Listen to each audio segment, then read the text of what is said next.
Good afternoon, sir. So this is our demonstration for peer-to-peer in networking 101. So I'm Joshua Cardier Randos Colon. I'm Alfredo Patata. I'm Vicky Bastos. I'm Christian Aisel Cruz. I'm Jan Luis Cubano. So this is our demonstration of peer-to-peer.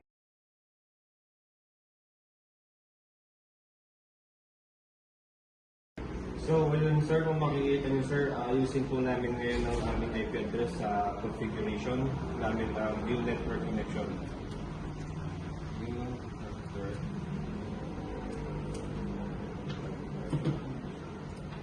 So, makikita nyo sir, nakakonect na po kami sa Ethernet.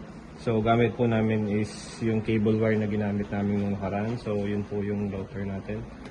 And dito po tayo sir. So, pupunta tayo sa Internet protocol version para makita natin yung IP address. So, ayan. So, makikita. Nag-practice kami. So, ngayon, makikita nyo, ito yung mga inayos namin, nilagay namin sa IP address. So, nakasave na siya. So, 5. So, okay na yan.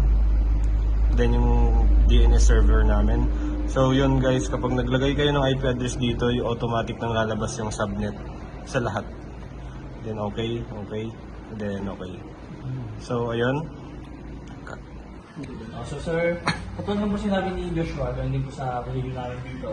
View, network connection, then po tayo sa Ethernet 2, properties, Internet Protocol version. As you can see sir, pareho lang po kami. Ang pinagkaiba lang po ako po yung 6, dahil ako po yung PC2 ay laptop 2 rather po. So, next natin to. So, yun. Nakakonect na rin po siya, tapos tingnan natin sa file. Search natin yung laptop na ano, kasi ito po yung kay Joshua sir. So yun po, nakakonect po siya yung laptop namin through Ethernet cable po. So as you can see sir, gagawin po rin natin yung ginawa ng laptop 1 and laptop 2 sir para magko-connect po kami. Una tayo sa View Network Connection sir. Ethernet 2 po and properties and protocol version IPv4. As you can see sir na laptop 3 po 7. Okay, naka-indicate na po lahat dyan sir, and then okay natin no. Let's close. As you can see sir, kung makikita nyo, naka-connect na po ako. Desktop po.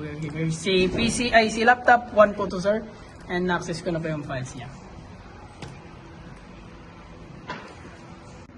Ako si Baron Jules R. Bastos at ako magko-configure ng laptop number 2. Magpapalitan po kami ng example sir na magkakakulit po yung mga laptops po namin sir using Ethernet cable po.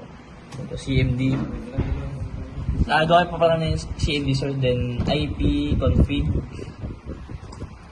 Tapos as you sir. Bali dito nga po sir, i-edit po namin. Pinalitan po namin yung sa IPv4 address namin ng 20 sir. Bale, 10, 20, then 30 po. Ay, 20, 30, then 30, 40 po, sir. So, yun po.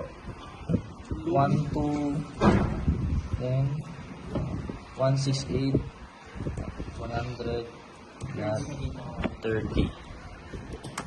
So, yun po, sir. Yun, nakakalik na po siya. So. Hi, I am Christian Aisel Cruz and I am assigned to IP configure laptop number 3. Sir, to make sure na nakakonect na talaga kami sa isa't isa, sir, let's go Windows R, CMD, enter natin, sir. IP config.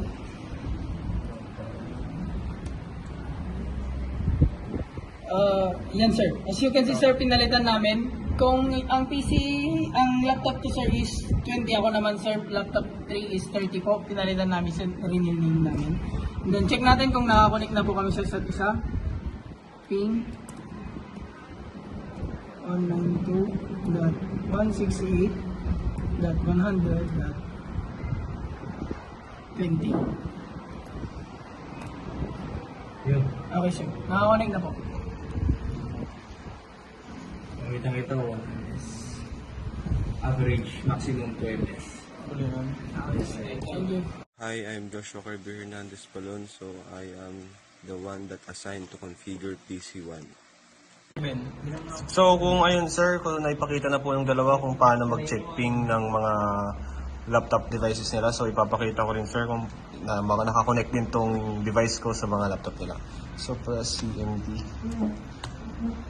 So open po yung CMD sir. So type natin is ipconfig para makita po natin yung so yun sir, so makikita natin yung sa pinalitan natin kanina sa network settings sir, 10 na po yung nakalagay. So mag-check ping po tayo sir. So ping 192.168.100.20. So kung makikita nyo sir, 20 po yung nilagay ko, which is yung sa laptop to po. Yan po yung IP address niya. So try natin sir. So yun sir, nakikita nyo successful po connected po sir, times makita po yung MS nila sir, 1 MS, then ayun sir, connected po sir. So ayun sir, tapos na po natin i-check ping yung PC2. So iti-test na po natin yung PC3 para may pakita po sa video na connected po lahat ng devices. So anyway sir, ito po pala yung host ng sa tatlong laptop, ito po yung host. So i-check ping na po natin yung PC3. So lalagay po natin ulit yung local IP address ng PC3.